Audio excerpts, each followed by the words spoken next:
And bars forced to shut down during the storms are pressuring Oregon leaders to help them recover. They say it's time for city and state leaders to acknowledge that extreme weather events are not rare. Well, this weekend they sent a letter detailing their demands. Our Sydney Dorner tells us what they're asking for. Some of their asks include working with utility companies to reduce power outages and creating a relief fund for restaurants with less than 100 employees. Right now, they estimate about 60% of Western Oregon restaurants are in danger of failing. Ice from the winter storm is melting across the Portland area, but restaurants and bars are still stuck in a rut.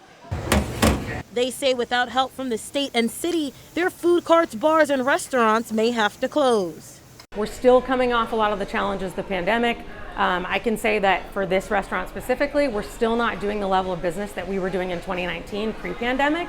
And despite the fact that we have lower revenue, we have rising costs, we have a lot of things sort of working against us. Restaurants and bars across the state presented 5 ways in which the state and city can help them, stating each dollar spent in an Oregon restaurant puts $2 in the state's economy. There are plenty of places across the United States where snow, ice, these things happen, and the city, the local government is able to respond, and people are able to stay safe, and people are able still to go about their daily lives, and that's just not the case here.